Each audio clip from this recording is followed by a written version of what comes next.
এইখানকার লোকজন যেটা করে সিসিটিভি ক্যামেরাটা মূলত তারা ব্যবহার করে সিকিউরিটি ফোর্স কখন আসে এটা দেখার জন্য, তো এটা অপরাধ। চট্টগ্রামের সীতাকুণ্ডে জঙ্গল সলিমপুরে যৌথ বাহিনীর অভিযান শুরু হয়েছে। এতে অংশ নিয়েছে ৩,০০০ আইনশৃঙ্খলা বাহিনীর সদস্য। অভিযানটি পাহাড়ি এলাকায় সন্ত্রাসী ও আসামিদের বিরুদ্ধে পরিচালিত হচ্ছে। এ পর্যন্ত ১৫ জনকে গ্রেপ্তার করা হয়েছে। র্যাব ও পুলিশের ২টি স্থায়ী ক্যাম্পও স্থাপন করা হয়েছে। বিভিন্ন প্রবেশ মুখে দলবদ্ধভাবে অভিযান চালানো হচ্ছে। ৩টি ডগ স্কোয়াড ও ৩টি হেলিকপ্টার টহল দিচ্ছে। প্রবেশপথে তল্লাশি চৌকিও বসানো হয়েছে। গত ১৯ জানুয়ারি এখানে র্যাবের নায়েব সুবেদার মোতালেব হোসেন ভুইয়া সন্ত্রাসী হামলায় নিহত হন। এরপর এই এলাকায় সমন্বিত অভিযান চালানোর সিদ্ধান্ত হয়। জঙ্গল সলিমপুরের পাহাড় কেটে গঠিত খাস জমির বাজার মূল্য বর্তমানে কয়েক হাজার কোটি টাকা। অভিযান অব্যাহত রয়েছে এবং আইন শৃঙ্খলা রক্ষায় কঠোর ব্যবস্থা নেওয়া হচ্ছে। করেছে এখনো শেষ হয়নি, ব্যাক করছে। আর অভিযানের ভেতরে মোবাইল নেটওয়ার্ক নেই, ওয়াকিটকি সেটের কমিউনিকেশনটাও কিছুটা প্রবলেম করে পাহাড়ি টেরেনের কারণে।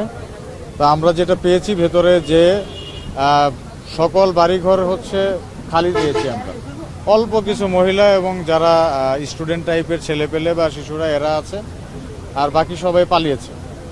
তো যেটা প্রমাণ করে যে তারা সবাই অপরাধী, কারণ অপরাধী না হলে তো আর পালাতো না। আর আমরা বেশ কিছু আসামি অ্যারেস্ট করেছি এবং বেশ ভালো সংখ্যক দেশি বিদেশি অস্ত্র এবং অস্ত্র তৈরির সরঞ্জামাদি অ্যামুনিশন এগুলো আমরা পেয়েছি। আর এটার টোটাল সংখ্যাটা আমরা এখনো কাউন্টিং করতে পারিনি। কাউন্টিং করে ইনশাল্লাহ আমাদের অপারেশনের যে ওভারঅল কমান্ডার ছিলেন তিনি ফর্মালি ব্রিফ করে ডিটেলসটা জানাবেন। হ্যাঁ, অবশ্যই অনেক বছর ধরে তো কেউ ঢুকতেই পারেনি।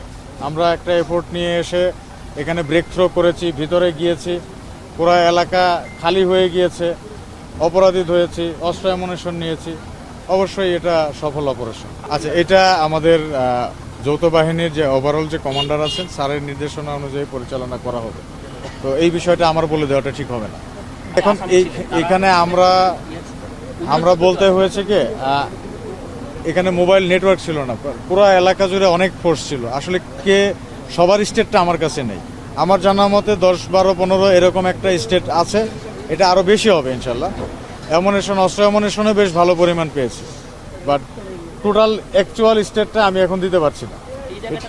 হ্যাঁ, সিসিটিভি ক্যামেরা ছিল। সিসিটিভি ক্যামেরার আসলে একটা সিসিটিভি ক্যামেরার যেটা থাকে আপনার মনিটরিং রুম যেটা থাকে, এরকম 2-3টা লোকেশন আমরা বের করেছি।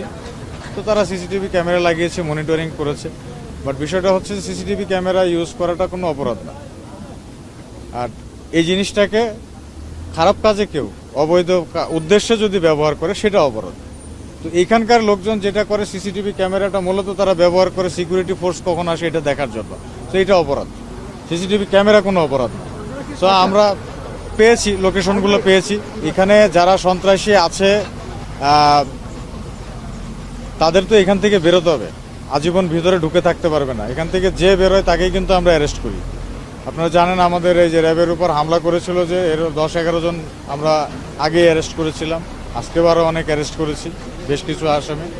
তো এই অভিযান চলমান থাকবে এবং এখানে যারা আছে এখানে পার্মানেন্টলি সে এখানে এইভাবে থেকে যাবে এটা আশা করার কিছু নেই। পুরা গভর্নমেন্ট এবং আমাদের মাননীয় প্রধানমন্ত্রীও এটা নিয়ে কনসার্ন। সো তাদের এই সমস্ত অবৈধ এবং সন্ত্রাসী রাজত্ব অচিরেই ধ্বংস হয়ে যাবে ইনশাল্লাহ। এটা আমার কাছে যেটা মনে হয়েছে, আমাদের ভয়ে আস্তানা থেকে দ্রুত বস্তায় টস্তায় প্যাকিং করে নিয়ে কবরস্থানের পাশে একটা ড্রেনের মধ্যে রেখে গিয়েছিল।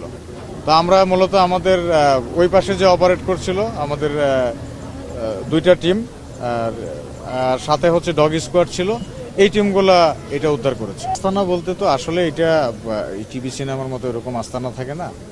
এই বাকি যে অ্যারেঞ্জমেন্টটা করেছে টেরেইন ফিচারের কারণে আসলে তারা অ্যাডভান্টেজটা পাচ্ছে এবং নেটওয়ার্ক এবং মোবাইল রোড কমিউনিকেশন এই কারণে এই অ্যাডভান্টেজগুলো তারা নিচ্ছে।